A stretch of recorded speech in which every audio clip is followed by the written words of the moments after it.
What is up, everybody, and welcome to the Touchdown Talk podcast, coming at you live on right here on YouTube. Thank you so much for joining us. I'm your host, Ryan, and as always, I am joined by Anthony and Evan. Anthony has a statement. What's Anthony, up? What's up? Oh, look at that. My camera goes out perfectly, right on time. Listen, this episode, we're not having any technical issues. I can guarantee it, even though we just had one. Tony is making a statement with "fuck the Dolphins." Evan, do you have a statement to make just to start off the episode? No, I don't. I got nothing in this head. Bro is speechless. Today, we are recapping our everything that happened in week 1 of the NFL. So y'all better buckle up. We got winners and losers, and not just necessarily the teams that won and the teams that lost. Obviously, we can all look that up, but I'm talking about, the players that, won because they did well, even if their team lost, et cetera, coaches, staff, whatever the hell. It could be a fan in the stands that won or lost. But we are going to go over everything that y'all need to know from week 1 and maybe dabble into a little bit of week 2.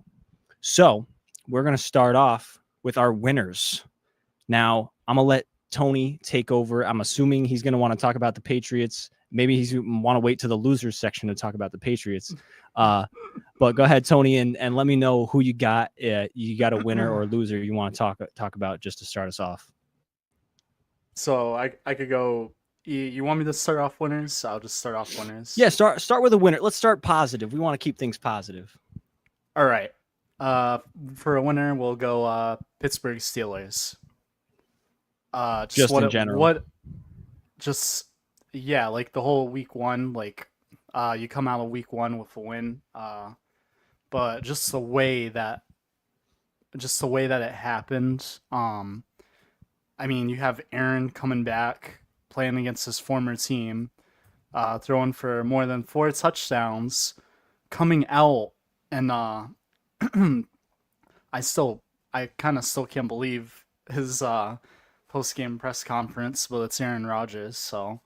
But just him coming out after beating them and was pretty much like, yeah, screw anyone on the Jets, and it was amazing to beat them.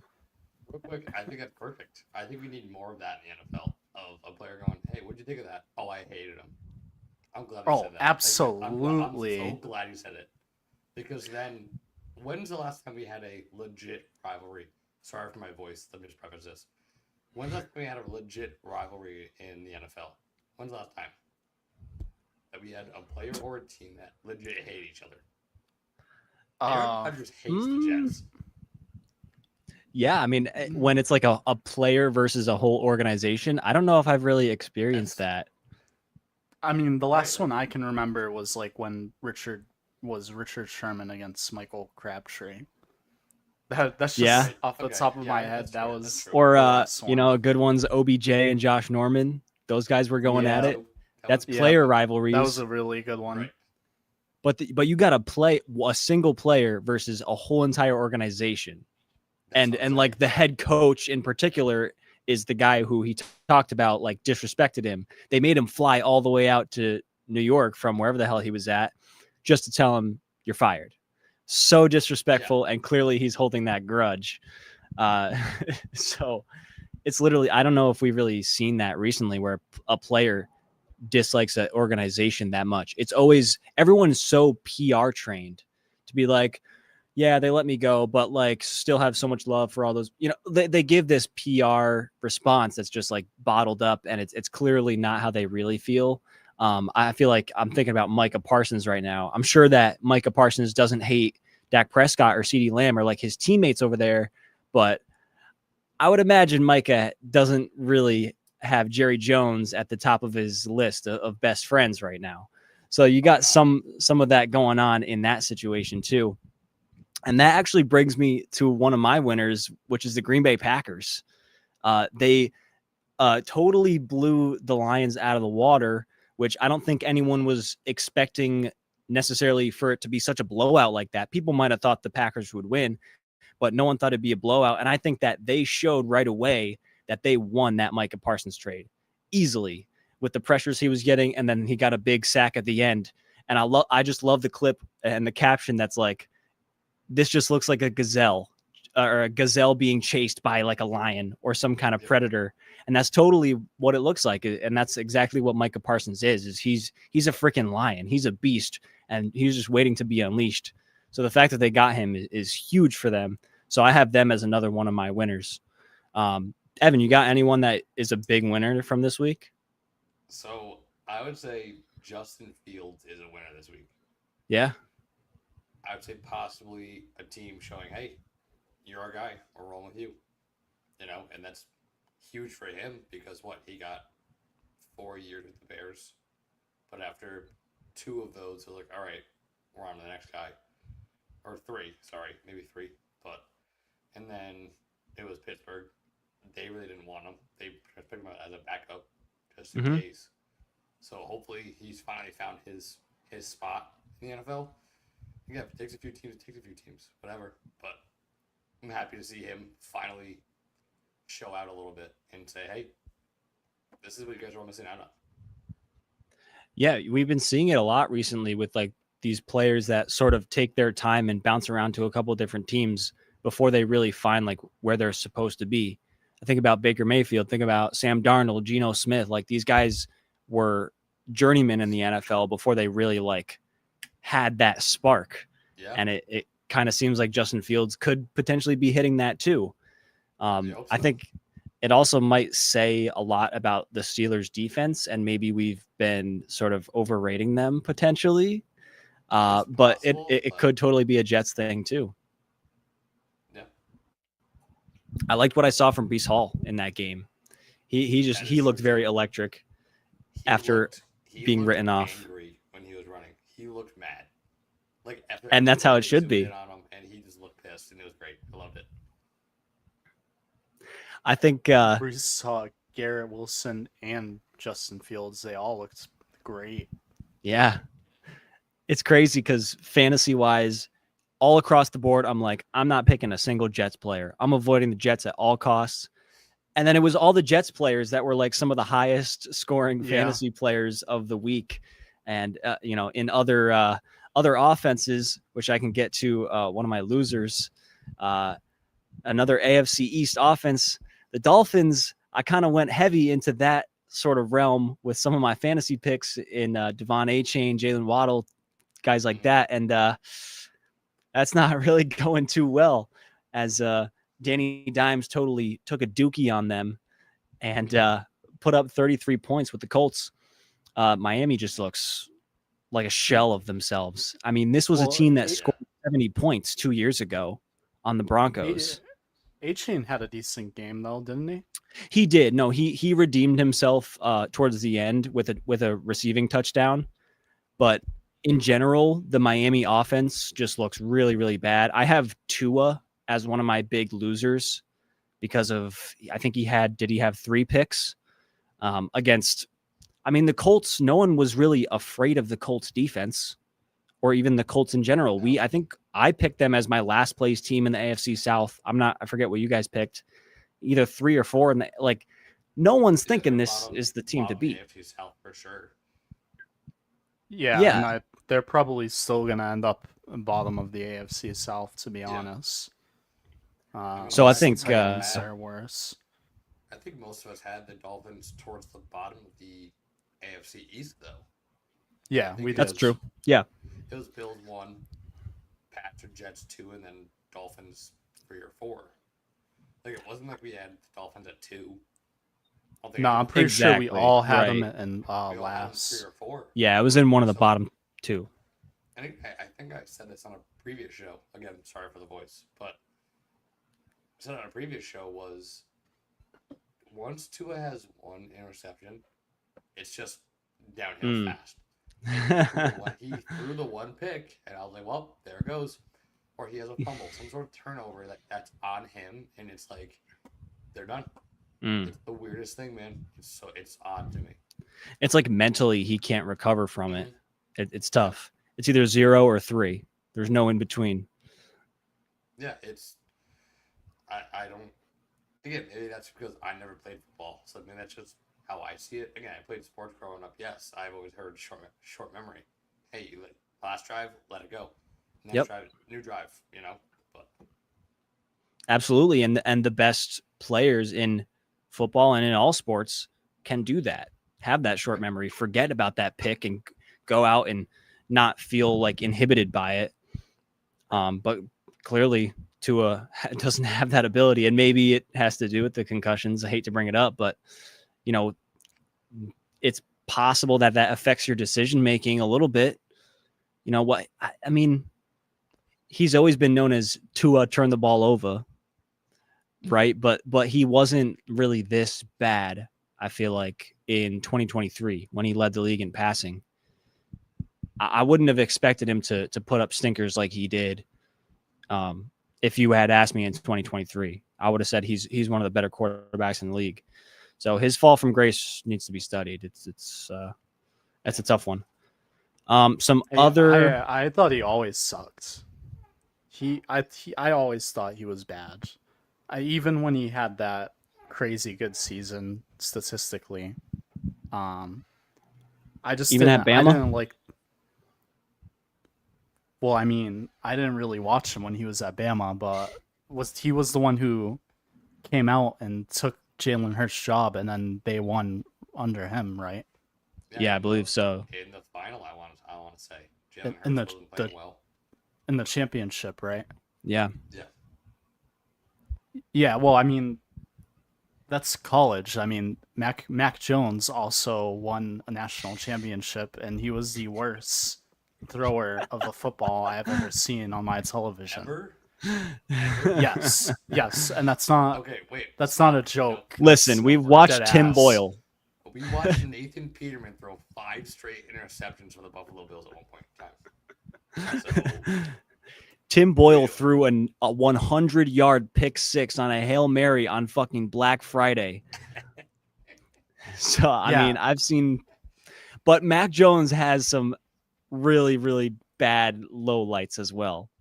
I've seen him pass for like 6 yards in an entire game because the wind was blowing like 3 miles per hour to his left. Okay. No. That game I mean, he threw like 5 passes. And it was like 60-mile-per-hour winds. So no, that's such cap. It was not that bad. Yes. That was just and that was coaching trying to make him. Yeah, because fucking Belichick was like, "Oh, this kid sucks. I don't want the ball in his hands."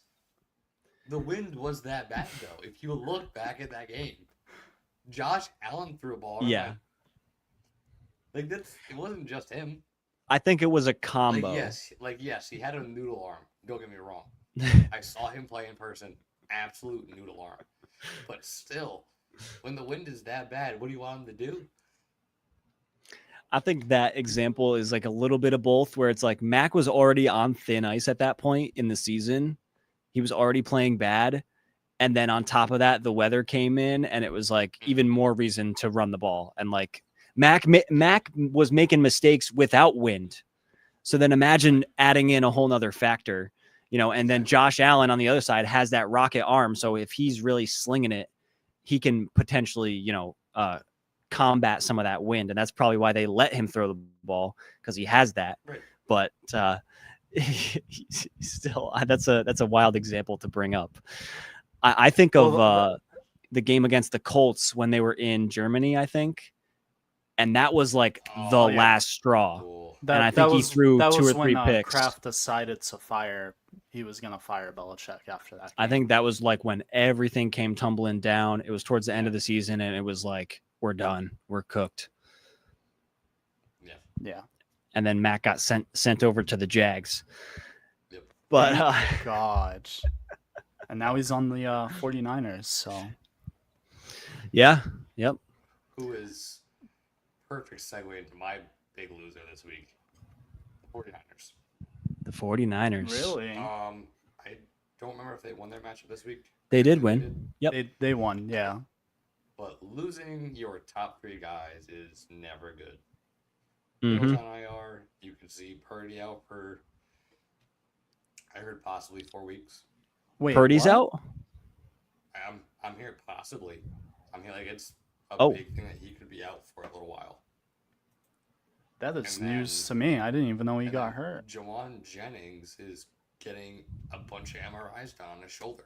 So like you could lose your top 3 guys in week 1, and that is not good. Yeah, definitely Kittle. Also from a fantasy standpoint, hurt me. But him being out, I mean, you had Jake Tonjes step up and catch that game-winning touchdown. Right. Not only is it Kittle, Juwan Jennings. I just learned about Brock Purdy this instant, breaking news on the show. But also Jake Moody played terribly and then gets cut the next day. And they signed Eddie Pinheiro. Yeah, so I saw a stat the day after, and he was 11 for 22.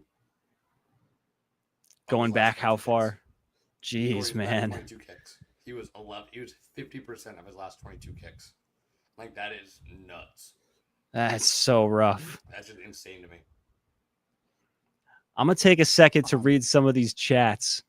I was just gonna say because I've been ignoring the chat. We got Steve in accounting. He says start Zay or Tyreek. Zay. So, I would say Zay as well. Zay because I mean he had 100%. He had a monster game last week. Yeah. And anything in the and he's really the only person in the Ravens offense that can really a receiving offense. I mean, that can really do much. Lamar is going to take up a lot of the groundwork, and Derrick Henry, and then that's just a heavy run team. Whatever pass looks you're getting are through Zay. Tyreek, I mean, I think I heard something about some more domestic stuff he's got going on, so I don't know if that's the best bet. And like we said, putting stock into the Dolphins offense is probably not a great idea. Bryce says that Purdy, he is confirming that Purdy is doubtful with the left shoulder, his shoulder and his toe. So, wow, he's really beat up, huh? Oh yeah. When Evan said that, I went on my phone and he's already out for this week, pretty much. Oh, he's already out? Jeez. Yeah, for the most part. It said it was a really long shot for him to play this week. Yeah, I think I heard through most of the day that it's most likely Mac Jones on Sunday. It's Mac Jones. Wow. It's gonna be Mac Jones. Yeah. That's wild that we didn't even know that, and we were already talking about Mac Jones, and now all of a sudden he's starting for the Niners. Hey, maybe he's learned some stuff. And we just talked about guys going through a couple of different teams before they really find their spot. So Tony, maybe this is where Mac Jones really shines. No, he's gonna give the Saints their first win. The Saints are actually gonna win a game. Oh, are they playing the Saints? Yeah. Oh, jeez. All right, that's gonna be a shit show. That's a rough matchup, man. Oh, I guess I'm watching that game. So I guess we're just gonna be giving out fantasy advice this episode. We got Noah saying start Ingram or look at waivers. You gotta wait and see on the injury. On your waivers. Yeah, I mean, honestly, I'd say Ingram got hurt about halfway through the game. Evan Ingram, yeah, for the Broncos. Okay. I only know because I have him. Luckily enough, I have Tyler Warren as a backup, and I was super happy to see his performance. Honestly, waivers, think about a guy like Jonnu Smith. Think about a guy like Zach Ertz. Those are guys that I was looking at on waivers, and Zach Ertz's projection. Zach Ertz is good. His projections are so low, but Jaden Daniels loves that guy. Yeah. I mean, he might not have a huge yardage game, but if he's a pretty good bet to get in the end zone because Jaden Daniels just freaking loves that guy. It might be tough against the Packers defense. Again, Chris Wagner's asking us to kick Bryce out of the chat. Nobody cares about the Chargers. I think maybe this would be a good way for us to talk about the Chargers because Chargers kind of did lay the smackdown on the Chiefs there. The Chargers won. Next. So I want to actually say this because I don't think I have them as losers in my notes. I think I have them. No. I think I have my winner for this week is the leprechaun that Justin Herbert has locked up in his basement because that was lucky. I will say that I think it was luck because if the Chiefs had not missed that extra point and if they didn't fail on that 2-point conversion, then that last Chiefs offensive drive of the game, they wouldn't have had to settle for a field goal. It would have been a 1-possession game instead of a 2-possession game. And we all know what the Chiefs do in a 1-possession game. So I think it was a lot of luck. A lot of luck on the side of the Chargers. Whoa. I think, well, I'm just saying, at the end of games, if it's the 1-possession game and you have Mahomes, he's locking that up. He did it last year a lot. But I think the fact that it was a 10-point game made it, it was a different story because they settled for the field goal. They could have, if it was only a 7-point game, I think they could have took that touchdown there and tied it up. That's just how I feel. When you watch the game, though, the Chargers were definitely the better team in that game, though. Yeah, I mean, I agree with that too, 100% in that game in particular. And I think Xavier Worthy being out didn't help either. Well, that did make a big difference. Yeah, absolutely. Yeah, for sure. But also, I don't want to hear no fucking luck stuff about the Chiefs either, though, because they were like 17 straight one possession wins. I think. Dude, when you talk they about deserve to lose that game. Tony, listen, y'all are both Pats fans, so I don't want to hear about luck when it comes to y'all and Tom Brady and all the lucky breaks he got. I think luck is a part of this game. You have to. You can't plan for it, so you have to just hope you get lucky. I mean, a lot of things come down to a coin toss. A lot of it does come off luck. It really does. Right? It's very possible that's how Chargers won, and I agree with Ryan on that. Herbert winning MVP because he's dating Madison Beer. Maybe that's his luck charm. I just don't think it particularly applies to that game though, because the Chargers did outplay the Chiefs. It was evident. They moved the ball way better than the Chiefs did. Quentin Johnston did look like a new player, kind of crazy. Honestly, he played well. The way he looked. Yeah. So good for them. I mean, to be honest, across that whole division, just on week 1 alone, they did look like the best AFC West team. I mean, it is only week 1, so I don't know if they'll still finish at the top. I kind of still like the Broncos, even though the Broncos have kind of started out a little slower. But it's a long season. I have the Broncos as my losers, and particularly Bo Nix turning the ball over 3 times. And as a team, they turned the ball over 4 times, still somehow won because that defense is just that insane. But I think I also have Cam Ward as a loser as well, because he had no help in that damn game. Yeah.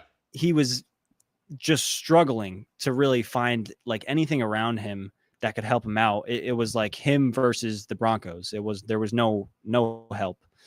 And somehow they didn't even win that game, and the Broncos turned the ball over 4 times. So I don't understand how that can happen, but I think that's just a tough situation for Cam Ward. He's my rookie of the year pick, and it's really not looking good at this point. But yeah, I think as far as AFC West, the Chargers were probably the best AFC West team in week 1. But you guys, I think week 1 ain't everything. It's just week 1. It doesn't mean anything. Yep. It's a long season. Mm-hmm. And I honestly doubt that the Broncos are gonna consistently come out and put up offensive performances like that with Sean Payton behind the coaching staff. So yeah, I think there needs to be some better play calling there, and some more inventive play calling. And talk about play calling, I'm a pivot real quick to the Giants. They're my biggest losers of the goddamn week, and particularly Russ. It's right there underneath my name. Russ blows, man. It's like, I don't think necessarily that he was the biggest issue. I think it was our offensive line that was the biggest issue for the Giants, and that did not help Russ out at all. In order for him to do what he needs to do, which is let that moon ball go, That's like the one thing he can still do. He needs damn time in the pocket. And the O-line did not give him any time. Right. What's that? I said every quarterback needs time, but especially when, you Yeah. have one guy as your wide receiver. Sorry, if you want to count Wandale Robinson as your number 2 guy, but yeah, I mean, Malik Neighbors somehow had 70 yards. I don't even understand how he had that many. With the quarterback play and the offensive line play, like it made no sense to me. I mean, it's just they're in such a bad situation, and I think watching Daniel Jones play well with the Colts just makes it hurt even more. Every damn player that the Giants have that's good, we let them go, and then they ball out somewhere else. You got Saquon, you got Xavier McKinney, you got Daniel Jones. All these guys were good for the Giants. We weren't good as a team, and then they went other places and played phenomenally. So I just don't understand what the hell is wrong with this team. The play calling was really bad. I think they need to push the ball downfield a little bit more. I think you could put Jackson Dart in there, but I think with the offensive line and the weapons on offense we have, I don't really see him playing that much better than Russ. So I have the Giants as a really, really big loser from this week, and particularly Russ. I mean, if anything, I'd say Jackson Dart is a winner because Russ looked bad, and that means he has a chance to start. But he's the only person that has any sort of positive coming from that game, in my opinion. Yeah, I think that opens the door. I think it makes the door wide open for Jackson Dart in week 4, maybe even sooner, because if he puts another stinker or 2 of games, the mayor is going to start calling for his job, calling for Dable's job, and then it's going to be, what are you doing for us? And it's going to be, well, make the switch. Yep, absolutely. And they play the Cowboys next week, and the Cowboys always beat our ass. They always do.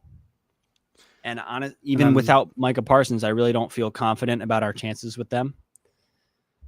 But we'll see. I feel like we could talk about the Cowboys too. They had a pretty bad, not even a bad game. I mean, Dak played well on Thursday night, but just drops and things they were right there.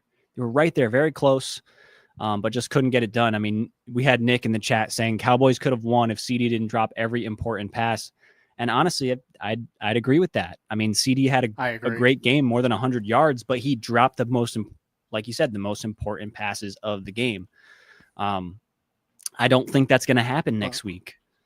At the same time, I don't think that game is even at that kind of point if Jalen Carter never gets ejected.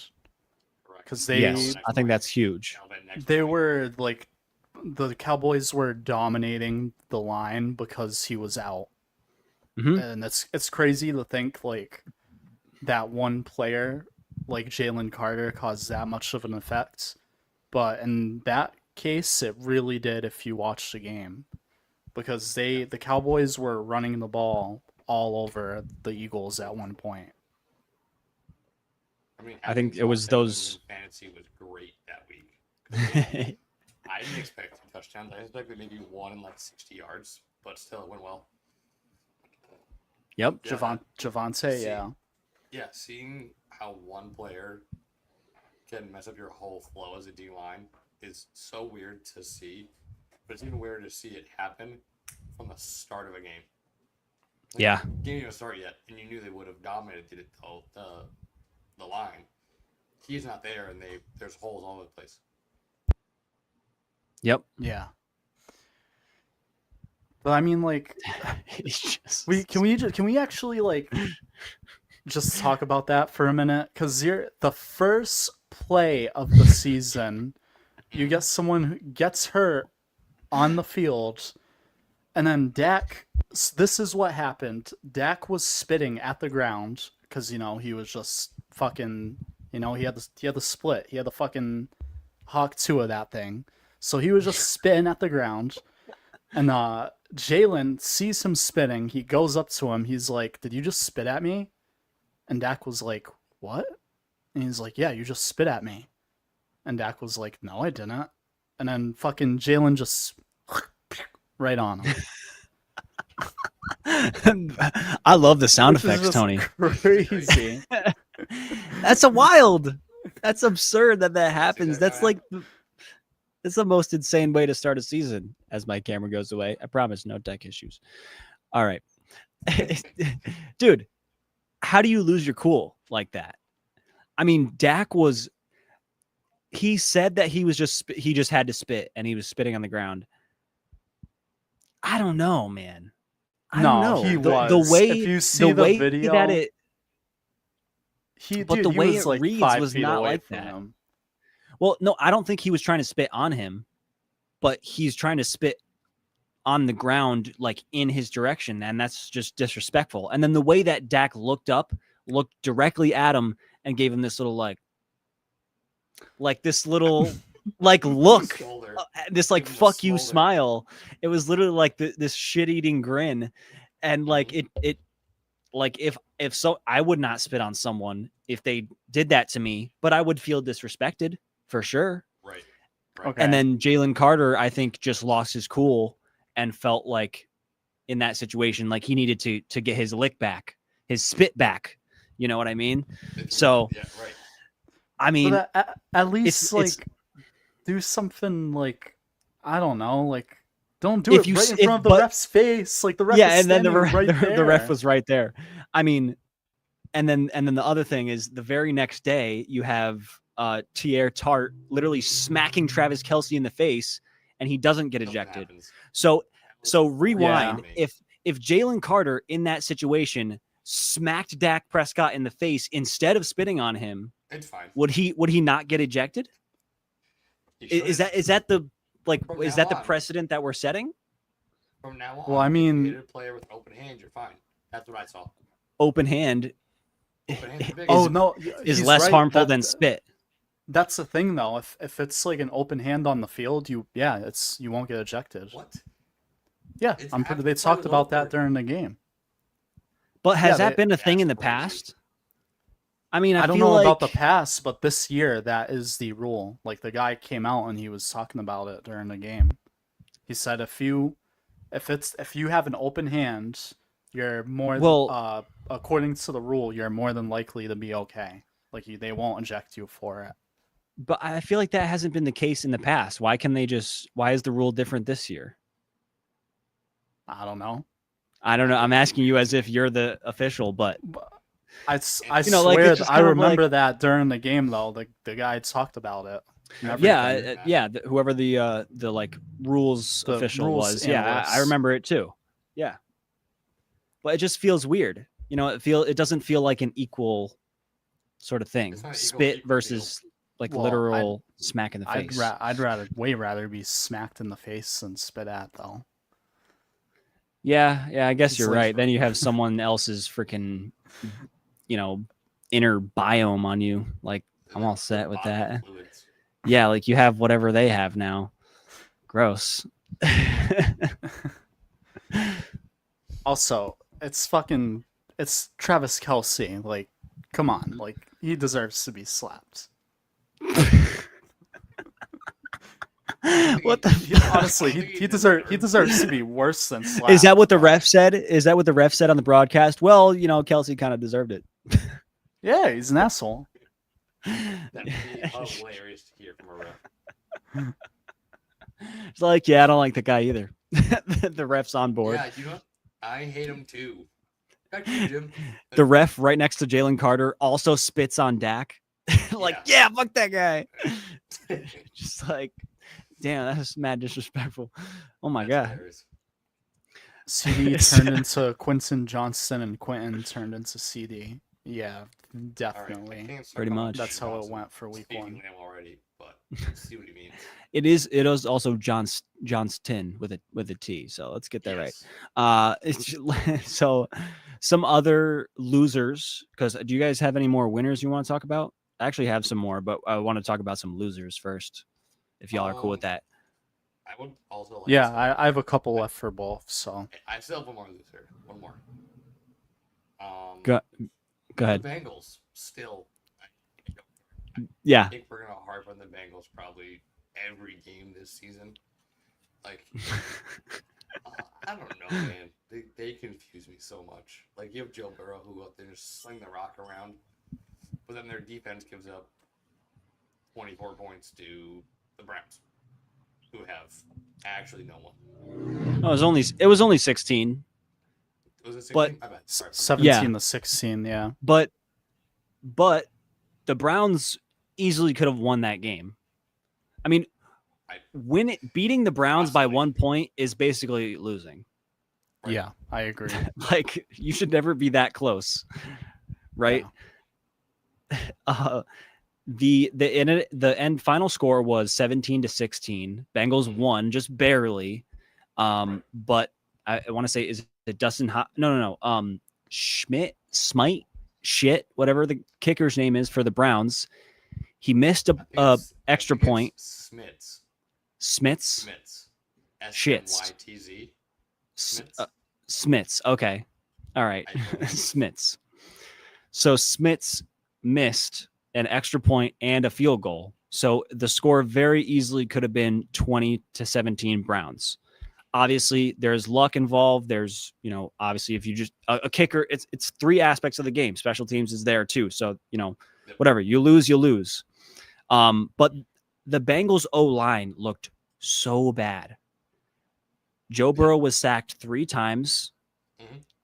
Back-to-back plays by Myles Garrett was sacked, which is just insane. I mean, it goes to show how insane Myles Garrett was. I think he was sacked on 3 straight plays. Was it? Were the 3 sacks so. all back-to-back? I believe I was watching Red Zone, and I think it was back-to-back Myles Garrett, and then there was another sack that Myles Garrett was involved in, but he didn't get the sack, I believe. Wow. That's absurd. That's absolutely absurd. The sack was like on their own goal line.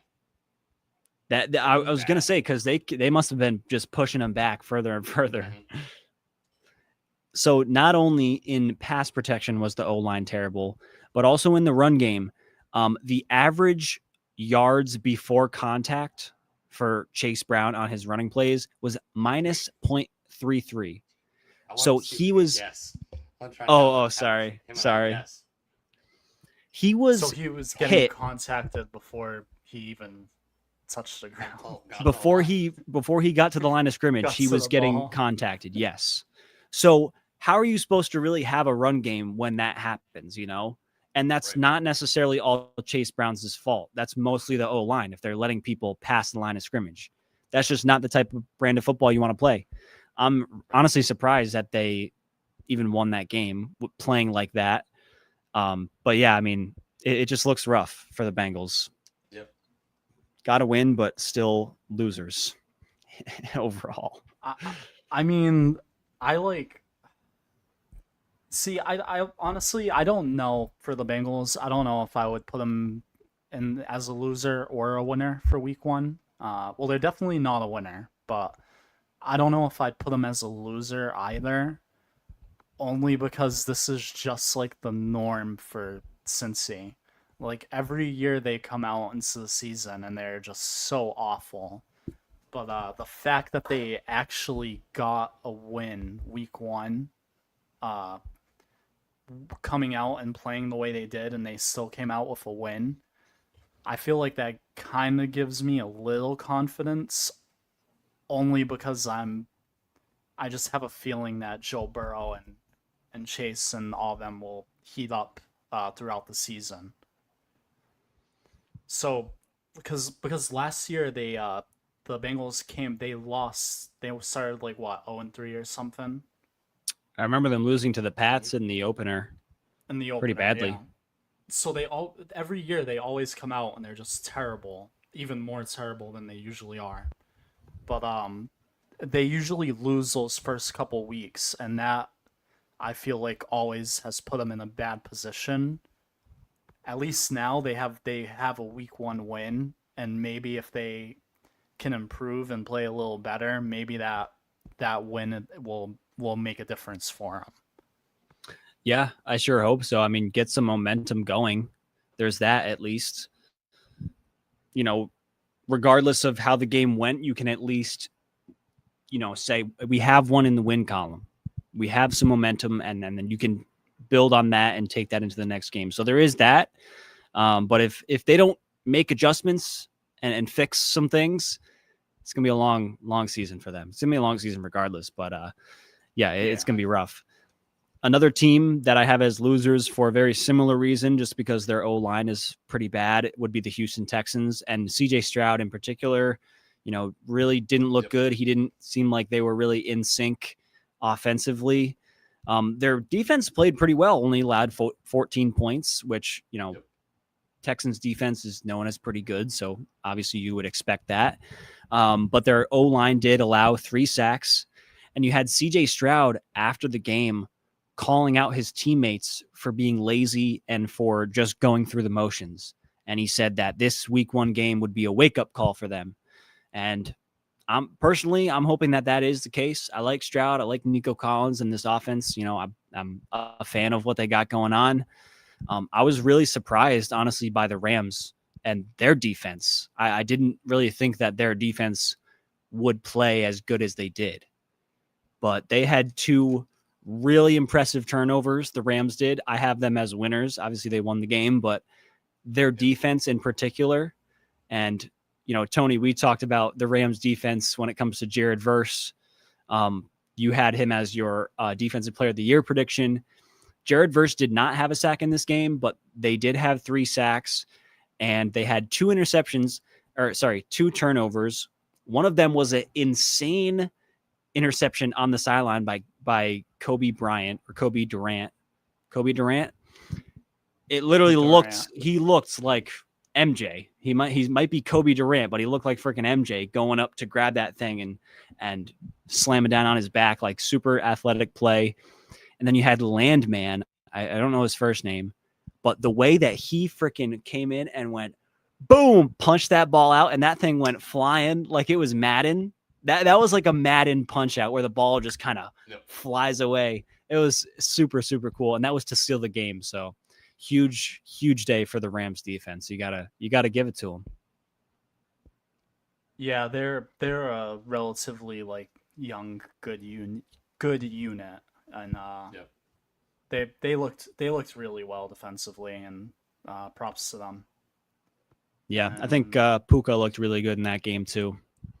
Yeah, he was after his rookie season, and then the year he had last year. It was like he has to have a bounce back year. Like there's just no way. Yeah. I think for him, it's like the injuries. He has to avoid the injuries. But yeah, he literally got hit in the face. He was bleeding from the face, and then he came back in. He ended up with over 100 receiving yards. I think it was he might have had 130 or something. Super impressive day from him. I was going against him in fantasy. It was really pissing me off. I was kind of hoping he would stay out, but no, he came back. Yeah. He's just a beast, same. Man. He's a beast. Yeah, it pisses me off that the 1 year I drafted him was last year, of course. He had a bad year. Yeah. But, that's just the way it goes for me in fantasy. Yeah, it is what it is, man. Receptions for 130 yards. Wow. Yeah. Insane. Yeah. And meanwhile, Jamar Chase and freaking Jalen Waddle both had 2 catches for 20 yards. Yeah. Or that's what Jamar had. Jalen had 4 catches for 30 yards, which is still shit. Very underwhelming. Absolutely. AJ Brown had 1 catch for 8 yards. Oh yeah, he was probably the worst big name wide receiver of the week, honestly. He was reading his book on the sideline. He was like, I ain't doing nothing. They didn't even need the target. No, they didn't. They have have so to. many different playmakers. Yeah. But no, that's the one thing that sucks if you drafted AJ Brown. That's just it's gonna happen here and there. Yeah. It's just gonna happen. It's just the way the cookie crumbles sometimes. Yeah. My next big winner is all of us for being alive to witness. We all got the Survivor? Well, yes, there's that. I think we did all win our Survivor picks. I picked the Bengals. Tony, you picked The Broncos. the Broncos, and Evan picked the Cardinals. Cardinals, you're Right? But that is not what I was referencing. I was going to say all of us on the stream, us in the chat, us at home, just being alive to see that Ravens-Bills game, we all won. Because that was an absolute classic. I did not, full disclosure, did not stay up to watch the whole thing because I did have to work the next day. But just the fact that we are in a time of the NFL where we get to watch Lamar and Josh go at it pretty much twice a year because they play usually in the regular season and then usually in the playoffs. Like, we're just in an amazing time of football. And I was watching the start of that game, and I texted you guys this because I just feel very lucky to be able to watch Derrick Henry play football. Yeah. And I really think I'm just looking at him before he even took a snap, really. And I'm like, he might be the best ever. Like, Derrick Henry might just be the best running back of all time. And I'm like, he's up there. He's up there. Don't get me wrong. He's up there. He in is my top 10 for sure. But I feel like, man, the combination with him of his speed and his size, where he can put a move on you, he can juke you, he can outrun you, he can run through you. Like, it doesn't matter what you do, you're toast. Right. Like, at least in my lifetime, there has never been someone who has been more dominant than Derrick Henry at running the football. And I'm just grateful that I get to witness it. So I consider myself a winner.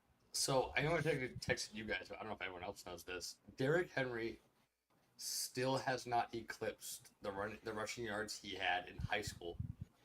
He has played how many years in the NFL? 8 years?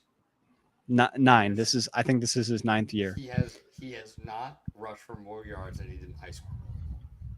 Yet. When you said that, when you told us that, I was blown away. I was like, there's no way. And I looked it up. He ran for more than 4,000 yards in his senior year and 55 touchdowns. It's insane. What? Dog, he's insane. It was just, hey, he just hand the ball to Derrick Henry and see what happens. I mean, he was. And honestly, like, on the broadcast, they said this. He had 1,921 rushing yards last year, which I didn't even realize. Like, he was that close to hitting 2,000 again. And it kind of got overshadowed by Saquon. It was just overshadowed, literally hitting Saquon. It. Yeah. But man, like, dude, and this is he's 30 years old doing this, and he had an insane performance again a couple nights ago, and I'm sure he's going to continue this all the way through this season. And I wouldn't be surprised if he ends up with a similar number, yardage number at the end of this season. Like, I think if he can sustain this for a couple more years in towards the end of his career, like, if he's still having insane seasons, there's no way that we don't consider him one of, if not the best ever. And I feel like it just dawned on me that we are witnessing history right now. Right now he is number 18 on the all-time rushing yards list. And if he were to, I think he only needs, if he rushes for 1,500 yards this season or more, he'll be top 10. I believe, if I'm not mistaken, it's something around that, because I looked this up the other night. If he were to rush for 2K, then he's definitely in the top 10. But it's something like that. He's very close to whoever's above him, and all of the guys from 17 to 11 are in a pretty close range. If he rushes for 2,000, he is above Eric Dickerson. He would hold the number 8 spot all time in rushing yards. Wow. Yeah. Yep. That's insane. And it's not outside of the realm of possibility. No. Not even a little bit. It's not. No, he's probably gonna hit it, honestly. He'll probably end the top 5 by the end of his career. Yeah. The thing is, I don't think anyone's going to touch Emmitt Smith though. No one's going to touch No, Emmitt Smith. no, he won't touch Emmett's record, but he'll definitely be in the top 5 though. You never know. How No, I how don't think. how old was Emmitt Smith when he retired? Ooh, that's a great But question. and if I'm not mistaken, Emmitt Smith never ran for 2K, right? 1 minute. Not that you have to. Like, it's not. Obviously, you can still He amass ran an for insane 1,000. amount. He ran for 1,000 yards. 11 straight seasons. Holy shit! Yeah. Dang, bro. And that was. And then all did in he Dallas. taper off towards the end? He retired when he was 35, and when he was 35 in 2004, he rushed for 937 yards and 9 touchdowns. Okay. Which again, And that's really not bad. Which is It's not that's bad a at all. decent, like a average NFL running back season. At 35. Yeah. Yeah. That's absurd. Yeah. That's absolutely absurd. Yeah, he retired at 35 years old. Emmitt Smith. I mean, because Derrick Henry's at 11,000, if he plays till he's 35, and if he gets another, even if he only gets 1,000 for the next 4 seasons, that's another 4,000, and he's at 1,500. That puts him at number 2, doesn't it? 1 minute. Because who's number 2? Barry? Walter Payton Oh, Walter Payton. at 16. See, we're getting 7, 60, 62. okay. So then that 16, probably 7, 26. And that's being very conservative with Derrick Henry. That's if he only rushes for 1,000 for the next 4 years, and he's probably hitting over that. This year, So- definitely, but Yeah. after this year, I don't know. Because the regression in running backs is really big. Well, yeah, but we've been saying that, and guess what? He's still doing it. Yeah, but he's still young. He's still only like He's 31? 30. Last year was 30. I think he'll turn 31 at some point during this season. I think if he's not already 31. Yeah, that I don't know. That's a big, for me at least. I feel like that's a big difference between, for running backs, 31 between 33 is a big difference. I think. Yeah, I mean, he's gonna you never know. regress, but it just depends how long can he be healthy and how long does he want to play. Well, it's going to be up to him at the end of the day. And I think I remember seeing something at some point, and maybe you guys have probably seen this too, is that he puts in how much money into maintaining his body. Yeah. Was it $200,000 a year or something? When it comes to personal trainer, dietitian, all these things, workout, shit, whatever it is, food, all this stuff, whatever supplements, whatever you need. And I think compare it to someone like Walter Payton or Emmitt Smith, it's just a product of being around in the 90s or even back to the 70s, which is crazy. Walter Payton was doing it back then. Derrick Henry probably is more equipped to do what he needs to do to his body to last longer into his 30s. You know what I mean? He could probably go to 36 or 30. I mean, maybe, I don't know, if he continues to take care of his body in the right way. You know what I mean? Possible. So I don't know, man. I don't know. I mean, I'll say this: if he does get number 1 in that record, and if he does eclipse Emmitt Smith's thing, and he also wins a Super Bowl in the process at some point with Lamar, then I would heavily consider him as one of the best running backs ever. Yeah, I think a Super Bowl would help his case for sure. He needs it. You need the Super Bowl if you want it. I think if he gets the top 5, I think he's got it. I think I would consider him the best of all time because he has just for cracking top 5.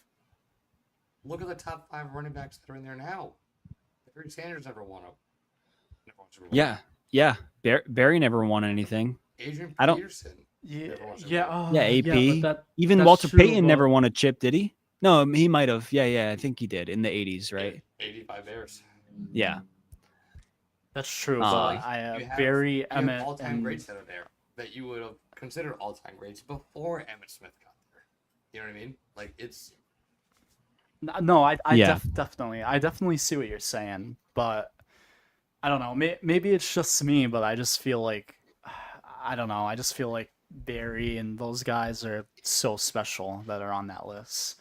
And not saying that Derrick Henry isn't, but I just don't know if he's quite on that like god tier like level. I think he might not be there quite yet because his career's not over. He probably has some left in the tank. He definitely has some left in the tank. right. But I'm saying we need to start opening up that conversation. That's Okay. all I'm saying. For sure. Yeah. There we have it. Okay. For sure. Yeah. Right. For sure. I respect the arguments that are being made for Derek. And dog, right now. that was just my heart. Like that was not even any sort of like I'm just watching the game and I'm like, yeah, man, like he might, yeah. But no, we've been kind of hammering this home for a while. Y'all have anything else y'all want to talk about real quick before we go to our Survivor thing and wrap this up? Oh yeah, we absolutely need to talk about the Patriots. Oh, dude, we didn't. Dog. I'm surprised we even went this long without. Yeah, talking honestly, about them, I thought you would have brought him up. Well, we did a little bit. At some point we did, but go ahead. What do you think? What's the takeaway, man? I have some stats. I mean, really, just disappointment across the board. I was really expecting better from them. It is not looking good for me. Because I picked them to win the division over the Buffalo Bills. And after the Yeah. the two Yeah, the two like games that both those teams just had, yeah. Yeah. No, but that's just so awful, like awful game calling, game planning on especially on Josh McDaniel's part. Yeah. Like what are we like in the whole second half? Like what are we doing, man? Like they just did not put themselves in good positions to win that game. Not at all. Like they refused to run the ball. They put it in Drake May's hands way too much, which he is, I'm sorry to say, but he is way too young and inexperienced to be put in that position. And they just Will Campbell did not look as good as he did in the preseason. Kyle Williams was non-existent. Trevion did not look nearly as good as he did in the preseason, but I don't necessarily know if that's all on him. And then I don't like the way they utilized Ramondre. I feel like Ramondre could have been put in the back burner a little bit more. You wanted more Trevion. Give the ball more to Trevion. Absolutely. Okay. I think if Ramondre doesn't fumble every 8 snaps, I think it's definitely okay with Ramondre for now. Let the kid get his feet wet first before we're just throwing him in there and saying, hey, yeah, take the reins, kid. He's not Derrick Henry. Let's just say that right now. But he can be though. He could not yet. Jahmyr Gibbs, bro. No. No. He can be good. He can be good. He's so fast, though. He is crazy fast. Don't get me wrong. Yes, crazy fast. But I think the biggest thing that we didn't see from the Patriots was them not having their top corner in Christian Gonzalez. Yeah, that was huge for them. Sorry, if I took that from you, but no, you're good. I think that's a huge part of. I don't want to say why they lost, but a portion of it. I think the offense is still trying to find their identity on how they're going to run their offense and just figuring out in general. And again, it's week one. Let's not overreact completely here. But Yeah. I think it's good to react and go, hey, what's going on is the question, you know? So. Right. I don't want to overreact as well because it is only week one, and you're just for football, you're just a completely different team in December than when you are in September. Yeah. So it's just like I don't want to put like too much blame on on the Pats, but like at the same time, you really want to see improvement year to year, and it just like for some reason it just didn't hit home with me on Sunday when I watched them. It just looked too much like the same old Pats, and I was just maybe it's just wishful thinking, but I was just hoping for different. Yeah, and again, this is Vrabel's first game of actually being legit NFL players as a Patriots head coach. Again, completely different system than probably what he ran in Tennessee. So yeah, the biggest thing you can do is just say, hey, chalk this one up to better luck next time. And in week 2, you play against the lowly Miami Dolphins. The Dolphins, they better win that game, man. Barbecue chicken. Which I think is a pretty good segue into our picks for the week. Sure. Yeah. Go ahead. Tony, are you all set? I mean, I was gonna. I gotta think about what I'm gonna pick first. So, can I just say I'm gonna touch on the Pats real quick because I have some stats here. Okay. First of all, I'll say defensively, honestly, not bad. They had held Ashton Genty to like 2 yards a carry. They had 4 sacks. Harold Landry, their newest offseason addition, actually leads the league in sacks right now with 2.5. So yeah, and they had 4 sacks as a team. So defensively, they look pretty good. But offensively, I mean, you guys touched on it, but forgetting that they can run the ball, really, like they completely abandoned the run. They had 46 pass attempts and 18 rush attempts. Yeah. And 4 of those rush attempts were from Drake May. So really, like, it was just not a good showing at all when it comes to play calling, which is kind of something you touched on, Tony. So yeah, I would agree with pretty much everything you guys are saying there. Yep. And then as for next week's pick, going into week 2, I was looking, and I'm kind of like, I don't know. I'm in a weird spot too. I don't like a lot of these matchups to pick someone. Yeah, a lot of them are really tough, honestly. San Fran looks enticing, but I got mine. Not anymore with fucking Mac in there. Yeah, right, exactly. Yeah. Is this the week to pick the Saints? Got to use them at some point, right? See, that's a tough one. Oh man.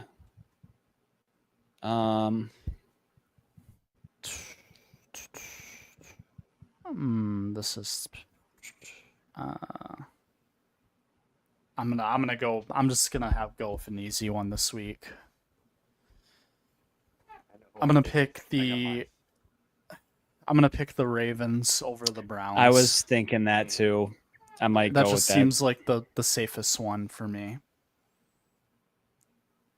Either I was thinking of that one or the Rams over the Titans. Who you got? I might get a little crazy here. Who you got, Evan? Give me the Jaguars over the Bengals. Oh, okay. All right. I like that's all right. All right. Okay. Hold on. I'm gonna write these down real quick. Cincinnati. I mean, the Jaguars were only 3.5-point underdogs. So. Are they? Are they? Oh, okay. Yeah. I mean, I like the Jaguars in that game. We know how bad their defense is, so. I'm gonna pick the Ravens as well. Okay. I don't want to be boring like that, but whatever. You know, who cares? We'll Hey, both use them up, you- and then we can't use them down the line. Survivor, man. You gotta survive. We're So just trying to you survive, just gotta Tony. figure out a way. So honest, Evan could win the whole thing right here if the Browns win. Yeah. Perfect then. No, I think we talked about this last time of just doing just points. So we all have 1 point Yeah. right now At 1 point. because we all won week 1. You want to rip an immaculate grid before we wrap this bad boy up? Yeah. Do immaculate grid and wrap this thing up. One that I didn't touch on was Emeka Egbuka. Dog, Oh, he winner. looks good, bro. He looked like the offensive rookie of the year. Yeah, for sure. Yeah, but he. Two Yeah, tugs. what an insane Two player tugs? he's gonna be. Come on. All right, let's rip this immaculate grid. Watch out, y'all. Oh, yeah. Oh, are we going? Wait, What? he was a Texan? Yeah. How did I not Yeah. know that? I was gonna rip He D was Hop. not Texan for long, but he was there. Okay, all right. I can kind of see it. I can picture it actually. Bills, Cardinals. Why am I thinking of like Andre Roberts? Who? Andre Roberts? What you know about a little bit of Andre Roberts, huh? I don't know that name. I can't believe I just pulled that.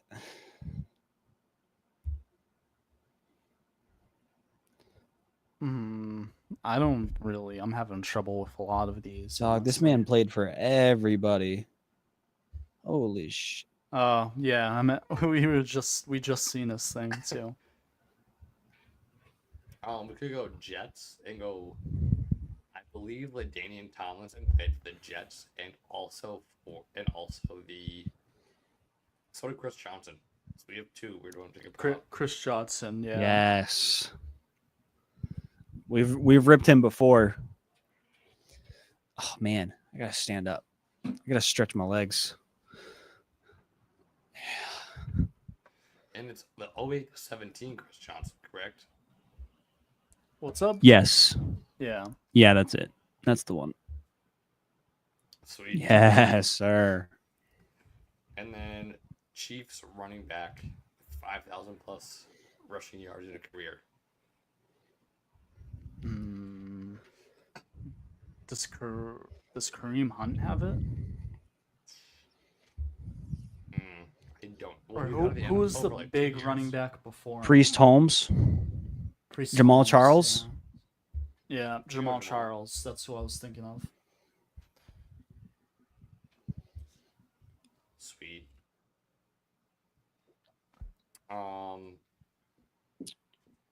Jets, Texan, Ryan Fitzpatrick. Yeah. Are we allowed? I mean, I don't care. Yeah, So, yeah, we are. rip Yeah. it. And then Frank Gore, Jets, Bills. Wait, was he a Jet? Shit. Frank Gore? Not sure if he was. Oh yeah, yeah, he was. Was? Yeah, because we've done him before too. Sweet. Yes, sir. I'm telling you, dog. Andre Roberts, rip it. For Cardinals, Bills. Yep. The GOAT. Who is this dude? Yeah, Yes, I was gonna say, sir. I don't remember him. 2%. Look at him. All right, Yes, so sir. Chiefs, Texan. Well, I was literally about to say Tyrann Mathieu. I'm about to say an O line. Was Shaq, Mason, Everett? Shaq Mason. No, Shaq Mason. You're thinking of the Pats. Oh yeah, he was a player. Pat. I know he was a Texas player. I don't think he was. Yeah, he was never on the Chiefs though. Never a Chief. Okay. I don't think so. For the Bills Chiefs, you could do. Oh shit, I just had the name. MVS. Marquez Valdez Scantling. Oh, yeah. That's a good one.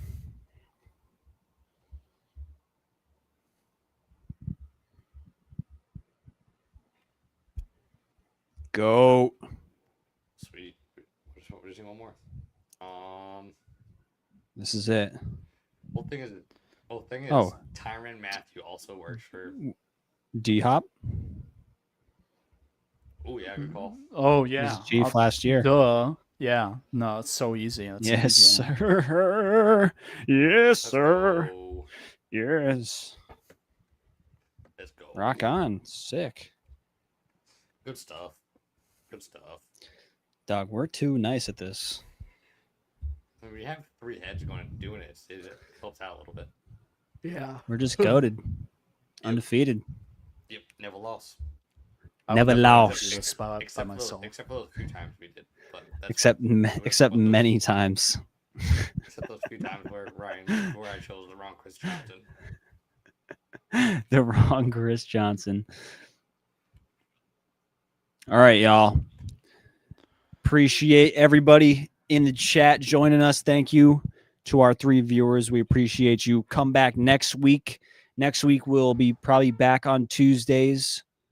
Yeah. Kind of we're it's gonna be either Tuesdays or Wednesdays. We're flexible because motherfuckers gotta work, man. We gotta make that bread because this shit ain't paying the bills. So we make it happen. Appreciate you guys joining us and being flexible. So thank you for everything, and we will see you guys next week.